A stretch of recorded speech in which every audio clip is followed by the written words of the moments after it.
of the site belongs to the Alton estate. It does. You lease it to the borough. Who don't pay their rent? Who stopped paying the rent? Didn't take long. I think I'm going to stop there because I'm running out of page. And that's now. I went. The internet's a funny thing, isn't it? You type in all sorts of stuff. So I put in public conveniences closures and got a few things out. At the present moment, UK local authorities are under no legal obligation to provide any public toilets, only at their discretion.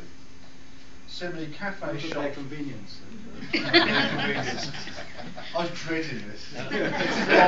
Sorry. It hasn't even started yet, has it? No, it's a chain reaction. Shops, pubs, restaurants also are not required to provide customer toilets. So I checked this out again, and I've got this statement here. The provision and maintenance of toilets in public places is at the discretion of local authorities who have a power but not a duty to provide public conveniences under Section 87 of the Public Health Act 1936. But it was a duty not long ago, surely. So they have a discretion. They can if they wish, but they don't have to. The cost. I was trying to track down some rough figures. For somebody to open and shut the toilet for a year costs between £5 to £7 grand, £7,000. Just to open and close it. The South Lakeland Council spends nearly 3 to 4 million each year on its loos. Let's say that all again. South Lakeland Council spends nearly £3 to 4 million each year on its loos. It spends a further £70,000 every year repairing vandalism and up to £31 million on improvements. Okay, I'll go back to that one. More closures are predicted with new disability access legislation. So lots of public conveniences are either in poor condition or it's been very difficult to upgrade them to meet disability legislation. Okay, that's pretty grim, isn't it? Yes. Yeah, we're quite consistently that's what we want at the bottom of the Wrekin. We want public conveniences. Now I made 2 phone calls. One I spoke to Peter Holt. He owns the land. So we're going to ignore that. That's uncomfortable bad news. So Peter Holt, he's the landowner.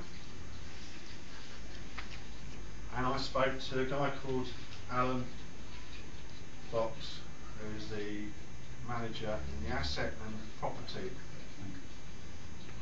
Department of BTW, Borough of Telford Wrekin. The strange thing was, they both said the same thing. They both want the building reopened and reused as a toilet.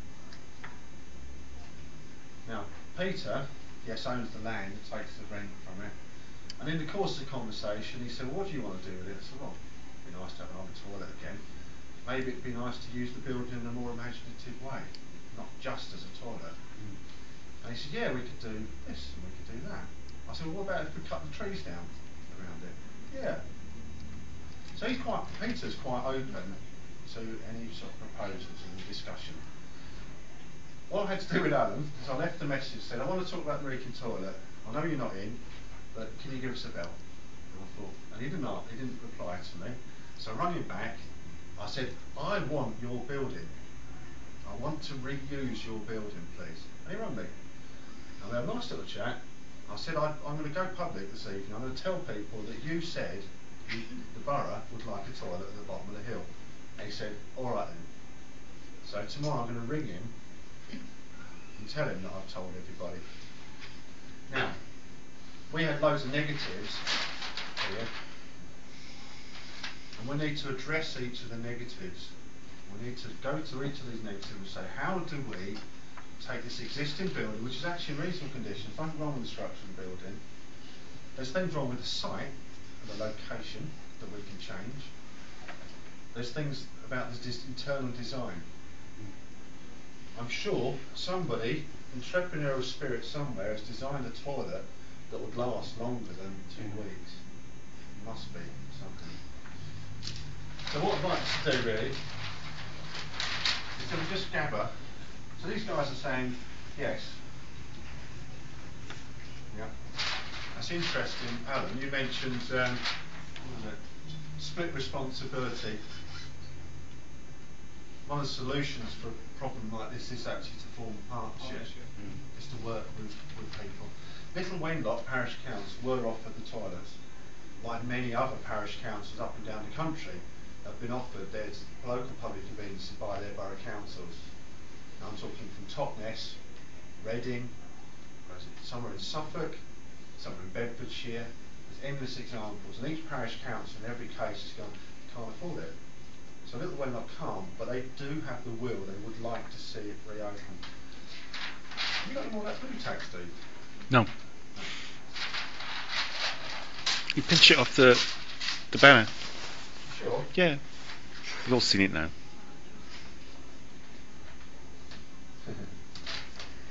That one with technology.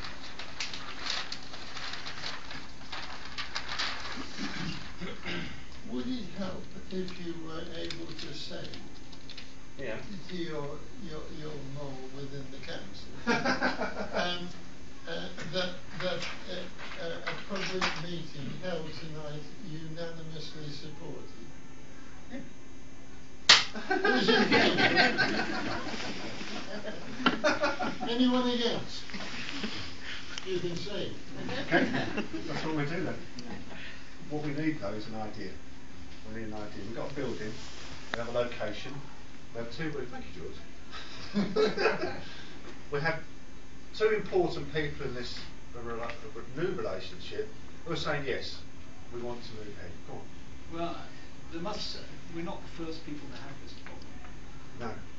There must be people, say, in the Lake District, Derbyshire, Dales, where they've had similar problems. Yeah.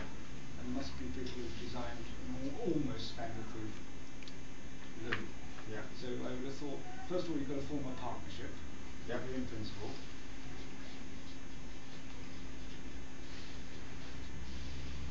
And we have the chairman of Wellington Town Partnership just over there, so he should be involved as well. Is he going to be drawn though? Yes, publicly? I'm sure. He's a very nice chap. If it goes up here, that's it. So I'll talk about the Wellington Town Partnership. Obviously the Wellington Town Council is part of that partnership anyway. Except the Wellington Town Council can't spend money outside Wellington boundary, can it? Well, this is why we look at the partnership, isn't it? Yeah. Can I ask you a question? There's an overall tourist plan, there must be, for Telford Meeting. And although they spend all their time looking at the gorge, we on Wellington have been trying to encourage them to look on Wellington and the places in between as a holistic approach, if you like, for the area, including Wrekin, because it's inside Telford Meeting, with the support of Wellington people, however you get it. Yeah. So once you're in principle, then you go looking at designs of people that have succeeded or nearly succeeded, and see what designs you can adapt to the existing building we've got. That's repetition, isn't it? The existing building cost it. And what they've done in Wellington here, I don't know if you know, we've got an extra special public toilet we've just built. Right. And it's manned or womaned all the time it's open, and we charge 20p a time. Now we make a loss, but with 80,000 people, if you make a little tourist information point and that sort of thing. Or a thank you box. No, I think the manning, I think the manning is important. I mean, they've got to pay for it.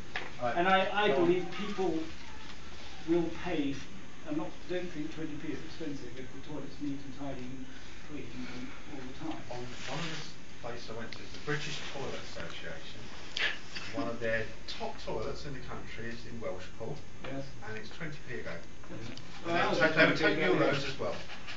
But with 80,000 people, it will help protect the trees if a few of them spend.